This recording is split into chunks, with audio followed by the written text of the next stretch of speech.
The choice of mice, keyboards and mouse pads has never been better. There's more brands to choose from, new and exciting technologies, materials and more. The selection is endless, so you might become overwhelmed and get caught in a constant cycle of comparing. That's called choice paralysis, and I am its antidote. Using my extensive knowledge of PC gaming peripherals, I will make the choices for you. I've selected some mice, mouse pads and gaming keyboards that cover multiple tiers of budgets, from cheap to premium. I'll also provide complete setups that cover these budgets as well. These products have been chosen to be as universally friendly and as accessible as possible. So if you're just getting started and don't know what to buy, don't worry, I'm here to help you. All the products will have links in the description below. And let's start with gaming mice. I've tried to go for mice that will be usable by most people. For cheap gaming mice, I aimed for less than $20 and I avoided all no-named brands, as most mice that are around this price bracket are drop-shipped garbage that disappear in a few months, or the specs are misleading.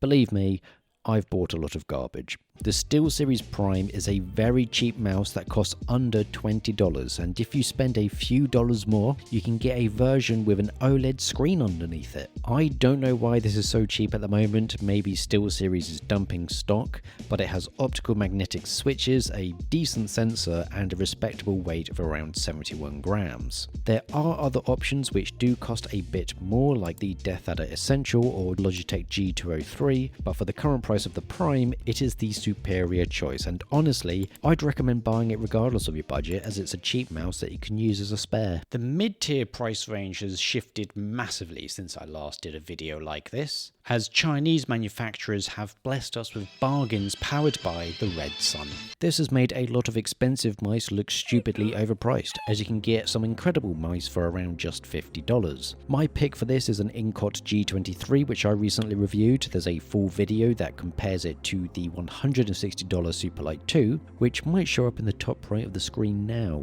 Other alternatives are the MChose A7, another Superlight clone but a bit lighter. These can cost anywhere between $30 to $50 depending on which version you choose. The more expensive versions normally have a better sensor and 8000Hz polling included, but these will not make you better at games, so you can pick the cheapest option. If you think otherwise, you're delusional. If you want to spend a bit more, I'd suggest buying a Skyrox V8. I gave it the Best Mouse of 2024 award last year, and it's fully deserved. This can cost around $60 to $70. These mice, even though they are cheap, do not feel cheap at all. They honestly feel like premium mice. As an example, when I compared the G23 to the Superlight 2, the G23 was the superior product. These are mainly available through AliExpress. My recommendation when shopping there is to use the choice option. This often provides faster delivery times and a more reliable service. The higher tiers are a bit tricky because there's so many mice to choose from,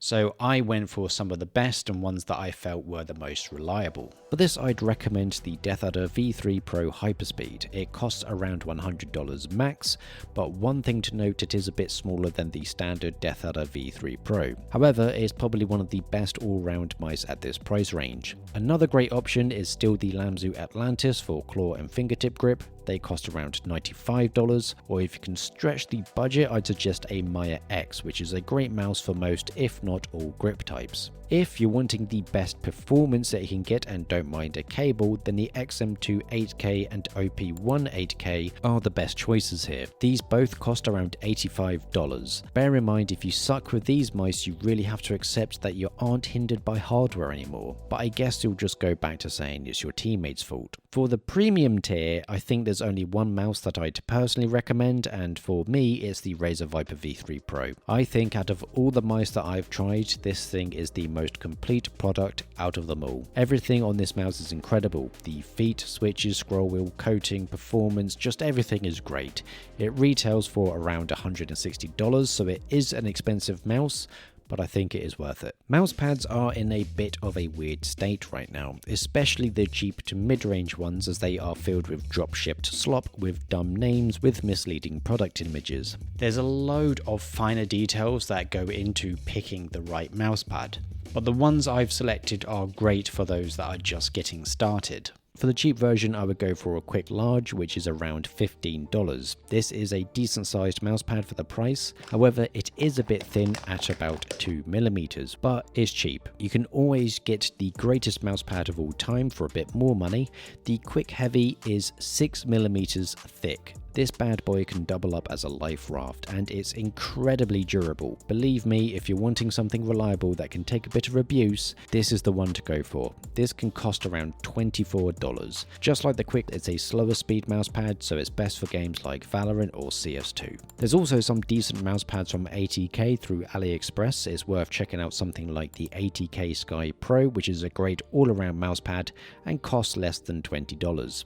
One mousepad that I've seen that is a very good price is the Pulsar Paraglide XL, which has more speed to it with a bit of stopping power. This will be great for most games. The price of this is around $25. Moving up to around $40, the newer SteelSeries Quick Performance mousepads are a great option. They come in 3 versions depending on the speed of the surface you want. These are very safe choices. I'd recommend getting balanced as it's balanced. Honestly, you can't go wrong with these mousepads. There are more premium choices available, but buying them if you're just starting out is probably not necessary. The cheaper mousepads will be fine if you're just starting out. Finally, gaming keyboards. These are rather awkward because you have Hall effect or analog switches, which are very popular for gamers, and mechanical keyboards. And there's a load of cheap keyboards out there, but there's been a load of documented issues with some cheaper brands where the keyboard just bricks and there's no after-sale support. If you want a cheap Hall effect keyboard, you can get the Mad Lion 60HE, which can cost around $40, but you do so at your own risk. In theory, it can do all the things some more expensive HE keyboards can do. How long it can do these things for and how accurately is up for debate.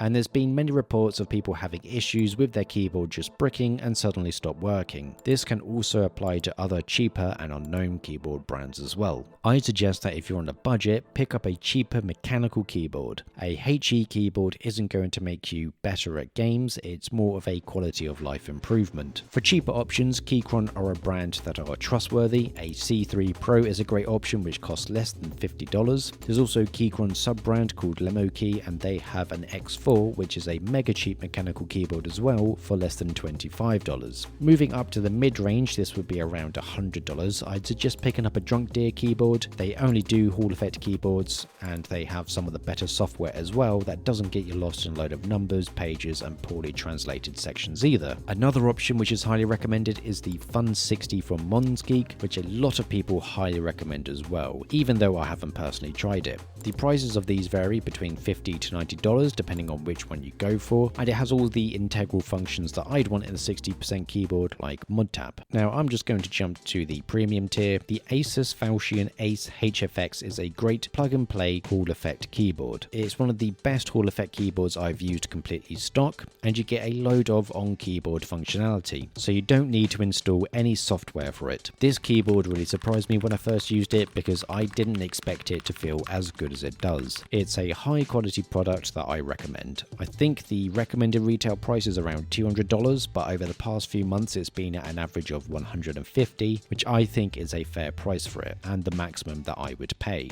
Another one I tried is the Pulsar PCMK2 HE, another pretty well made HE keyboard that has some of the better web-based software at the moment. It's also 10 keyless, so you gain a lot more functionality in comparison to other keyboards, and overall it's very impressive. This one costs around $160. Finally, the Wooting 80 HE. This is an expensive keyboard and it does have its flaws, with the build quality being rather subpar considering the price that you pay, but it makes up for that with the best software experience you can get. It's filled with a load of great features that are really easy to use, and the best thing is it has a web-based software and a standalone program. They also regularly update their products with new features as well, so it's not just going to be abandoned or forgotten about in a few months, and it also comes with a 4-year warranty. If you are more particular about the typing experience, you can get a significant improvement, I feel, if you buy some different switches. My recommendation at the moment are the Geon Raw HEs. But yeah, after every Hall effect keyboard I've tried, I've always gone back to the 80HE. It is worth it, but it does cost like $200. So, if you want a great budget setup, my recommendation is the SteelSeries Prime at $16, then the Quick Heavy for your mousepad at $25, and if you want a super cheap setup, you can get a LemoKey X4 for around $24, giving us a total estimated cost for a cheap setup for around just $65. For a mid-range budget, I'd recommend getting either the MChose A7 or Incot G23 for your mouse. Let's be fair and price it at the more expensive $50. The Pulsar Paraglide for $25, and for the keyboard get a Fun 60 for around $60, bringing the total for this setup to cost roughly $125. For the high range and slightly less sensible setup, I'd recommend getting a Death Adder V3 Hyperspeed for $100, a SteelSeries Quick Performance Balance for $40, and the Wooting 80HE for around $200, for a total of $320. You don't have to pick these specific setups, you can swap and change any of the products that I've mentioned and they'll all combine into a great setup. A word of recommendation, don't go any deeper than this, it's not worth the financial burden. If you want to check out some other products I highly recommend, there's a video on screen now for you to watch.